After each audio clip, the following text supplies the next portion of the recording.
घेतला नाहीस? अरे होय की मी नाही घेतला. साजरे झाले भाऊजी. तू चांगलं शिकवलं जाते ना. वेणू वहिनीच्या पद्धतीने गेलेत बोलले ना. हा नाही पण ती नाही ते माई पद्धत वेणूचीच आहे. गाईज हे डिझाईन कसं वाटतंय? सुंदर सुंदर. कुड हॅव बीन बेटर बट काही प्रॉब्लेम नाही आपण करूया. फालतूपणा करू नका. चला सो हे डिझाईन आपण फायनल करूया, त्यानुसार आपण काम करायला सुरुवात करूयात. Okay. ओके. इथे मी कलर्स मेन्शन केले, त्या कलर्स नुसार आपण आता कट करायला सुरुवात करूयात. Okay. बस कियान आणि इरा तुम्ही दोघं येलो कलरचे ट्रायंगल्स कट करा. ओके. तुम्ही झिरमिळ्या कट करा पिंक कलरच्या. तुम्ही पण झिरमिळ्याच करा. दुसऱ्या आपण ग्रीन कलर.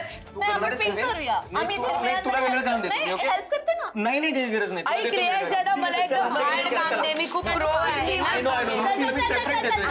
Good boy. नको जाऊ दे मी झिरमिळ. मला काय काम आहे. कंदील बनवायचं आहे. हा तू कंदील खूप बोलतेस ना. आपण एक काम करू. आपण आपण कंदील बनवतोय पण यंदा पाऊसच एवढा पडतोय की कंदील लावायचा कसा आणि कुठे? हो रे. अरे पण ठीक आहे, दरवर्षी आपण देव दिवाळीपर्यंत कंदील ठेवतोच की. ए तुषार काका देव दिवाळी म्हणजे काय असतं? अरे म्हणजे देवांच्या घरची दिवाळी, बरोबर? म्हणजे आपले मम्मा बाबा जिथे दिवाळी सेलिब्रेट करत असतील ते घर ना.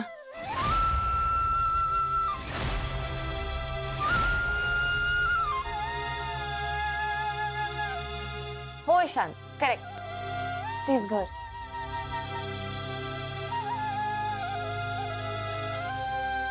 अरे चला ना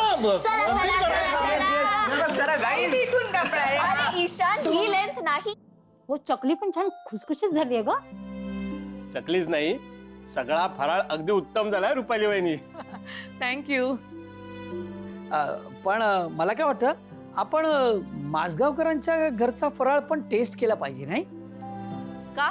नाही का म्हणजे आता हे आपले सातपुते ते सांगत होते माझगावकरांच्या घरातून एकदम घमघमाट येत होता म्हणे.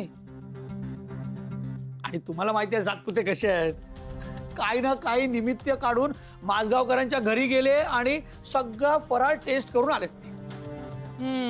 म्हणजे मग तुमच्याही तोंडाला पाणी सुटलं असेल ना. मग जा, तुम्ही पण जा माझगावकरांकडे, जा सगळं फराळ टेस्ट करून या. तसं नाही ग. आता तू कसा एकदम छान फराळ बनवलाय, सुंदर, यांना आवडला, यांनी कौतुक केलं, तसा एक आपल्या सोसायटीत रीत आहे ना. आपण हा फराळ प्रत्येक मेंबरना पाठवतो, मग ते त्यांच्याकडचा आपल्याला देतात. म्हणजे कसं सगळ्यांच्या घरचा वेगवेगळ्या चवीचा फराळ आपल्याला टेस्ट करायला मिळतो. मग तसा आपण आपला फराळ माझगावकरांना द्यायचा है ना, म्हणजे त्यांचाही आपल्याला टेस्ट करायला मिळेल असं म्हणत होतो. एक आपली सोसायटीची रीत. आपण पाळतो ही रीत, माझगावकर पाळत असतील, फराळ येणार आहे तुमच्याकडे. यंदा तर माझगावकरांची बहीण आलीये, फराळ तिने केलाय.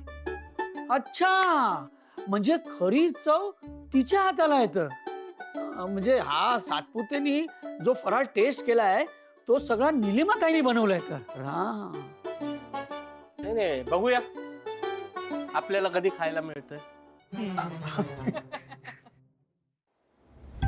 सोसायटीत फराळ देते. आता सोसायटीत फराळ देण्याचे परिणाम बघा. सगळा फराळ तो खारट होणार आणि मग तू बदनामी होणार. हेमाडे रोज माय रगत पिते, मला टोचून टोचून बोलते. आता पाय तू दिवाळी मी कशी हॅपी करतो पायस तू. मला सांगते आता. मामी काय झालं बाई? काय तुम्ही एकटेशच काय बोलताय? नाही ते दिन दिन दिवाळी गाय म्हशी वावाळी ते असं म्हणायला लागते ना. दिवाळी आहे ना म्हणून मी ते बोलून राहिले. ते बोला लागते. बर ते जाऊ द्या. मला देसाई सातपुतांकडे सगळ्यांकडे फराळ घेऊन जायचंय. मी हे घेऊन जाऊ का? हो ते तू या नीलिमा आजीनच भरलं ना. मी काही हो ना. हे घे, हे पाय, घेऊन जाय घेऊन जाय. मी माया बाई माया काम करतो. हे पण ते ताट पण द्या. हे पण घेऊन जाय. हळू सावकाश, पायजो पडीन. हॅपी दिवाळी. चालतं पण एक काम करा, तुम्ही तुम्ही मला तुमचा फोन नंबर द्या. मी फोन नंबर घेते, नोटबुक घेतो तिकडे. एक मिनिट. हा मग तुम्ही नंबर द्या. थांबा मी नोटबुक घेतो, म्हणजे काय मला लिहून काढ ठेवायला बरं होईल ना, नंतर मग काय. हा हा मला फोन द्या. गेलं बरं सांगतायत. हॅलो, हा मला नंबर सांगा.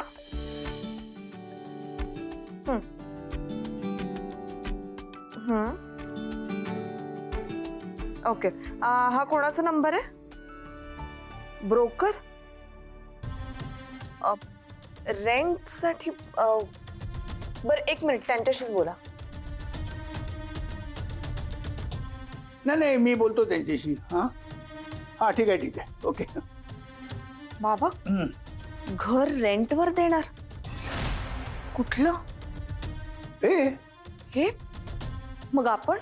हे बघ, तू मुलांना घेऊन तुझ्या आईकडे जा. हा, आणि राधाकिशनला आपण त्यांच्या गावी परत पाठवून देऊ. आता मी आणि निलिमा आम्ही काय वन रूम किचन मध्ये राहू शकतो ना. आणि अनिश? तो बघेल ना, म्हणजे ठरवेल काय ते त्याचं. पण का बाबा? त्याशिवाय एवढी मोठी रक्कम उभी नाही करता येणार भैरवी. पण रेंटने सुद्धा एवढी मोठी रक्कम कशी उभी राहणार आहे बाबा? पण ते दाखवून आपण लोन मग घेतलं तर? असं नाही होणार. पण हे घरच जर विकून टाकलं आपण तर? बाबा नाही व्हायलाच हवं. 50 लाख रुपये 10 दिवसात उभे करायचे, आणि आपल्याजवळ आहे काय? हे घर. नाही हे घर विकण्याशिवाय पर्याय नाही आपल्याला भैरवी. नाही बाबा, तुम्हाला हे घर विकायला लावून मी माझ्या स्वप्नांचे इमले नाही बांधणार आहे. अगं तू काय 4 घरं घेशील अशी? त्यात काय एवढं? बरं ते जाऊ दे, तो फराळ देऊ दे ना सगळ्यांना. आणि त्या देसाईला पहिल्यांदा दे, त्याला कळू दे फराळ म्हणजे काय असतं ते. निलिमाने केलंय. हो, मी घेऊन जाते आता. पण हे घर विकण्याचा विचार डोक्यातनं काढून टाका. हा,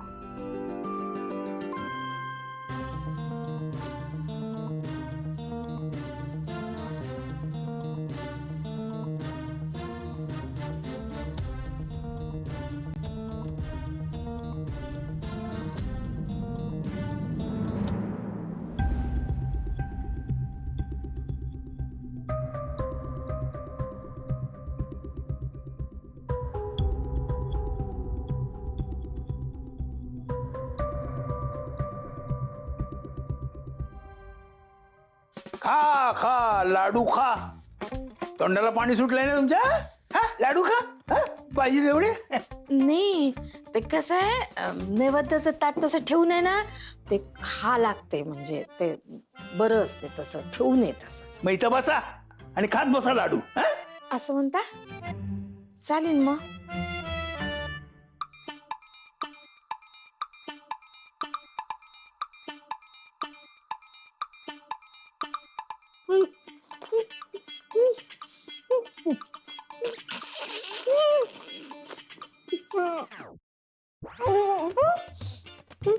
शंकरपाळ्यात मीठ किती टाकलं? त्याच्यात किती टाकलं? त्याच्यात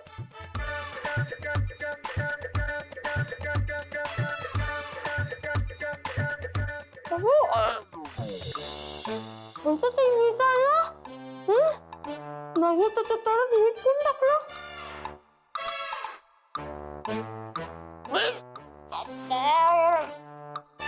साधा फराळात मीठ आला.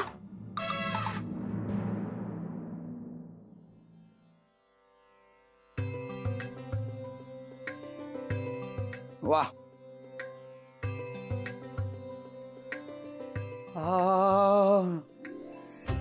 बेसन लाडू साजूक तुपातले.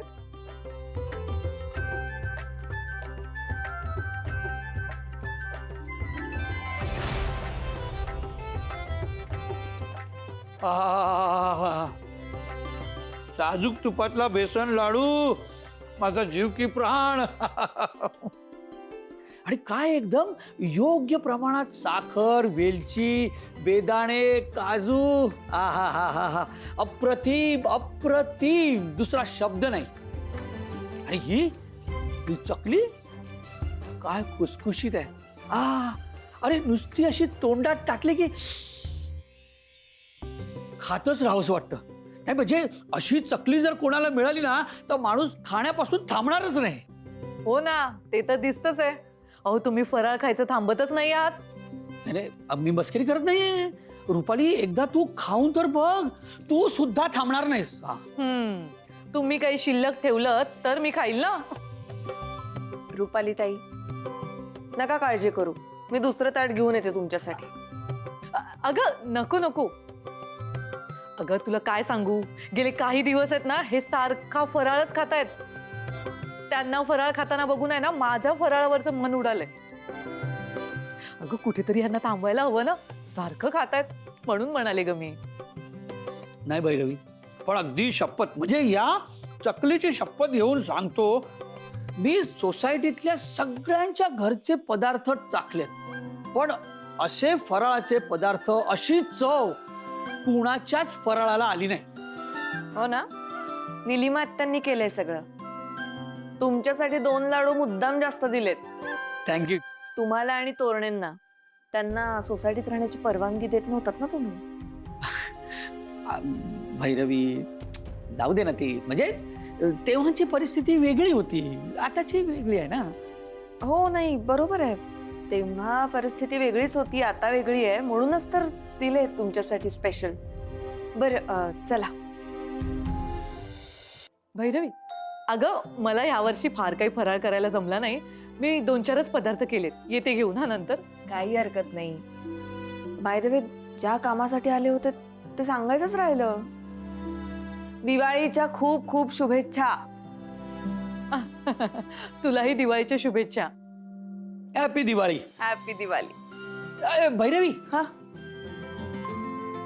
म्हणजे मी काय म्हणत होतो, तुझ्या त्या बिझनेसच्या जागेचं झालं का? नाही म्हणजे यातल्याच काही पदार्थांचा बिझनेस करणारस का तू? नक्की कर, मी म्हणतो नक्की कर, अगदी 100% फायदा होईल तुला. ओ, आम्हालाही आवडेलच. नाही आणि थँक्यू आयडिया दिल्याबद्दल. कसं आहे, म्हणजे आपल्या सोसायटीत जेव्हा काही कार्यक्रम होतील ना तेव्हा मग आम्ही तुझ्याकडेच ऑर्डर देऊ. आणि सोसायटी काय तुझीच आहे, हे आपली सोसायटी आहे ना, म्हणजे ऑब्विसली तू आमच्याकडून काही चार्जेस घेणार नाही, फुकटच देशील ना. म्हणजे बघ, तसं काही जर डील करणार असशील ना तर मग आम्ही परवानगी देऊ हा तुला. नाही आता आहे बाबा, आता नाही म्हणायचं नाही, आता नाही म्हणायचं नाही. काय आहे ना की तू एवढा मोठा बिझनेस करणार आहेस तर सोसायटीच्या मॅनेजमेंटला अशी 4-5 पाकिटं देत राहणं काही तुला नुकसान नाही आहे त्याच्यात. नाही, मुळात प्रश्न 4-5 पाकिटांचा नाहीच आहे. उलट आमचा बिझनेस इतका मोठा हो की गरजू माणसांना कायम पदार्थ फुकट देता यावेत, हीच माझी इच्छा आहे. पण इथे प्रश्न तत्वांचा आहे देसाई, आणि आमचे बाबा अशा माल प्रॅक्टिसला कधीच तयार होणार नाही. भैरवी, म्हणजे कसं आहे बघ, आता समजून घे, काळानुसार परिस्थितीनुसार माणसानी वागणं बदललं पाहिजे, आणि नेमकं तेच माझगावकरांना जमत नाहीये, म्हणून प्रॉब्लेम होतो. देसाई, वागणं बदलावं, तत्व नाही. आता आमचे बाबा सुद्धा केवढे बदललेत, तुम्ही बघितलंच असेल, पण त्यांनी त्यांची तत्व नाही कधी बदलली.